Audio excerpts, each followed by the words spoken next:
Welcome to our English story time. In this episode, we begin the world-famous tale The Little Prince by Antoine de Saint-Exupéry. A pilot crashes in the Sahara desert and meets a mysterious little boy with a golden scarf. What secrets does this child hold? Once when I was 6 years old, I saw a magnificent picture in a book called True Stories from Nature about the primeval forest. It was a picture of a boa constrictor in the act of swallowing an animal. Here is a copy of the drawing. In the book it said, "Boa constrictors swallow their prey whole, without chewing it. After that, they are not able to move, and they sleep during the 6 months of their digestion." I pondered deeply then over the adventures of the jungle, and after some work with a colored pencil I succeeded in making my first drawing. My drawing number 1. It looked like this. An athlete of boa constrictor from outside. I showed my masterpiece to the grown-ups and asked them whether the drawing frightened them. That they answered, "Frighten. Why should anyone be frightened?" That they answered, "Frighten? Why should anyone be frightened by a hat?" My drawing was not a picture of a hat. It was a picture of a boa constrictor digesting an elephant. But since the grown-ups were not able to understand it, I made another drawing.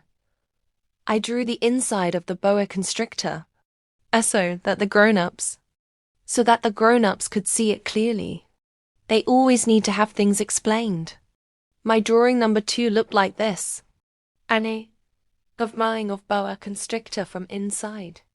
The grown-ups' response this time was to advise me to lay aside my drawings of boa constrictors, whether from the inside or the outside, and devote myself instead to geography, history, arithmetic, and grammar. That is why, at the age of 6, I gave up what might have been a magnificent career as a painter. I had been discouraged by the failure of my drawing number 1 and my drawing number 2.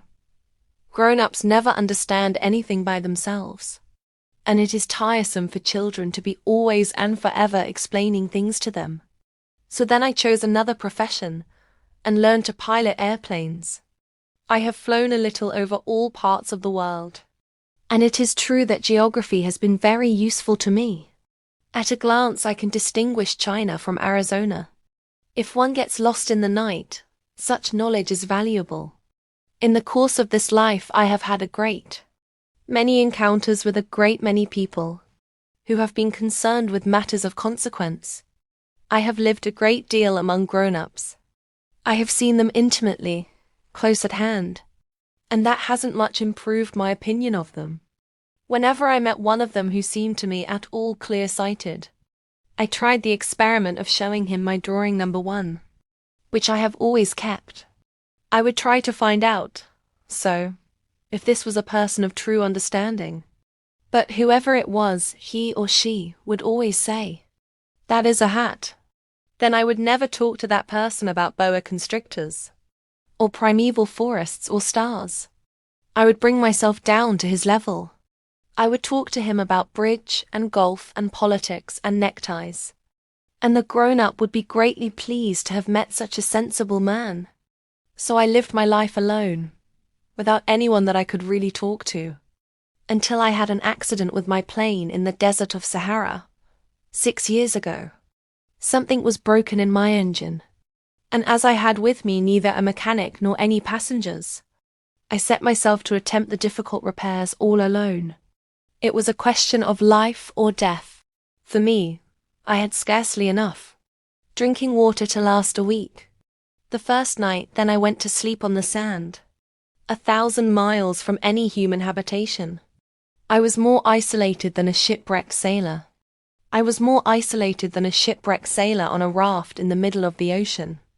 Thus you can imagine my amazement at sunrise, when I was awakened by an odd little voice. It said, "If you please, draw me a sheep." What? Draw me a sheep. I jumped to my feet, completely thunderstruck. I blinked my eyes hard. I looked carefully all around me. and I saw a most extraordinary small person, who stood there examining me with great seriousness. Here you may see the best portrait that later I was able to make of him. But my drawing is certainly very much less charming than its model. That, however, is not my fault. The grown-ups discouraged me in my painter's career when I was 6 years old, and I never learned to draw anything, except Boaz from the outside and Boaz from the inside. Now I stared at this sudden apparition with my eyes, fairly starting out of my head in astonishment. Remember, I had crashed in the desert 1,000 miles from any inhabited region, and yet my little man seemed neither to be straying uncertainly among the sands, or to be fainting from fatigue or hunger or thirst or fear. Nothing about him gave any suggestion of a child lost in the middle of the desert, 1,000 miles from any human habitation. When at last I was able to speak, I said to him, "But what are you doing here?" And in answer he repeated, very slowly, as if he was speaking of a matter of great consequence, "If you please, draw me a sheep." When a mystery is too overpowering, one dare not disobey. Absurd as it might seem to me, 1,000 miles from any human habitation, and in danger of death, I took out of my pocket a sheet of paper and a fountain pen. Then I remembered how I had been discouraged in my drawing career by the grown-ups, and I told the little chap, a bit crossly, too, that I did not know how to draw. He answered me, "That doesn't matter. Draw me a sheep." Then I made a drawing. He looked at it carefully. Then he said, "No, this sheep is already very sickly. Make me another." So I made another drawing. My friend smiled gently and indulgently. "You see yourself," he said, "that this is not a sheep. This is a ram. It has horns." So then I did my drawing over once more. But it was rejected too, just like the others. "This one is too old. I want a sheep that will live a long time." By this time my patience was exhausted, because I was in a hurry to start taking my engine apart. So I tossed off this drawing, and it another box, and I threw out an explanation with it. "This is only his box. The sheep you asked for is inside." I was very surprised to see a light break over the face of my young judge. "That is exactly the way I wanted it.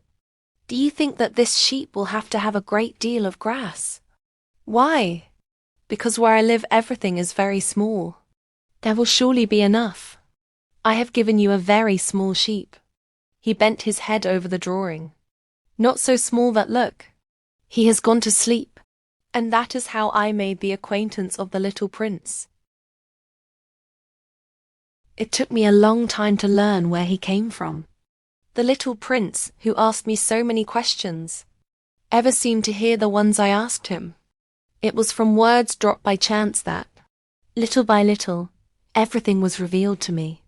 The first time he saw my airplane, for instance. "I shall not draw my airplane. That would be much too complicated for me," he asked me. "What is that object?" "That is not an object. It flies. It is an airplane."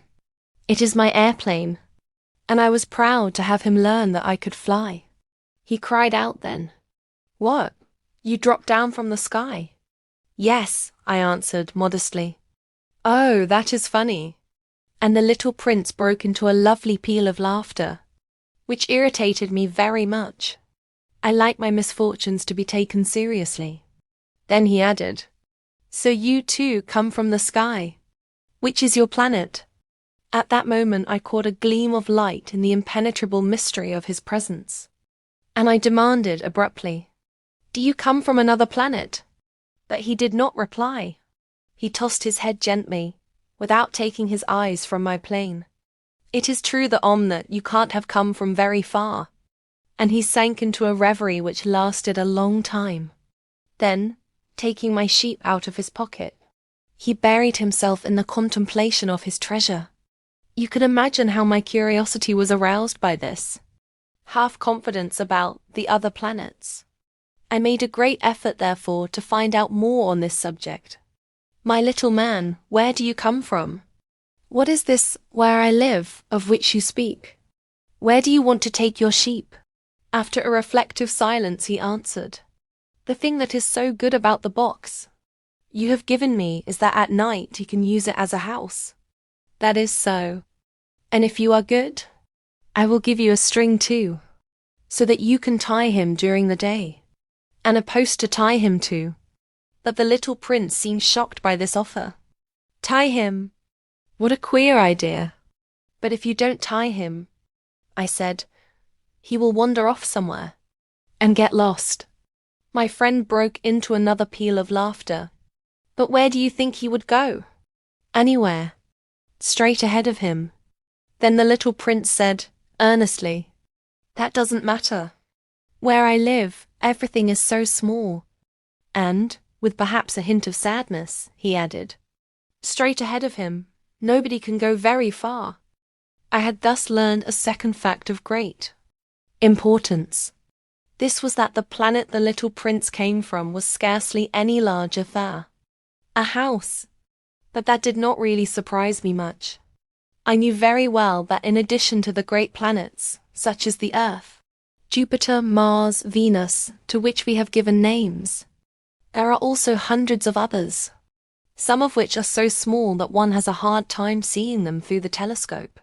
When an astronomer discovers one of these, he does not give it a name, but only a number. He might call it, for example, Asteroid 325. I have serious reason to believe that the planet from which the little prince came is the asteroid known as B612. This asteroid has only once been seen through the telescope. That was by a Turkish astronomer in 1909.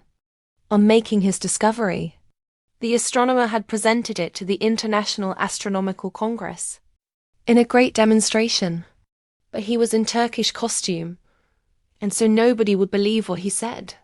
Grown-ups are like that.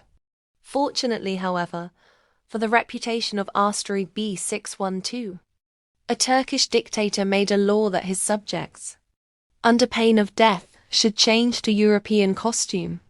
So in 1920, the astronomer gave his demonstration all over again, dressed with impressive style and elegance. And this time everybody accepted his report. If I have told you these details about the asteroid, and made a note of its number for you, it is on account of the grown-ups and their ways. When you tell them that you have made a new friend, they never ask you any questions about essential matters.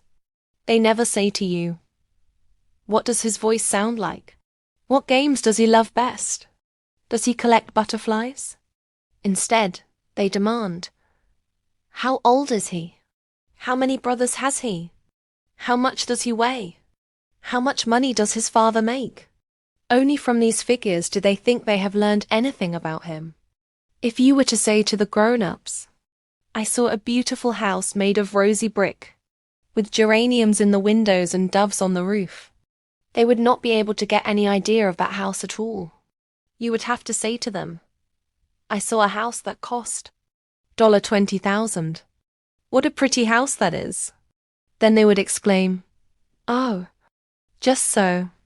You might say, The proof that the little prince existed is that he was charming, that he laughed, and that he was looking for a sheep.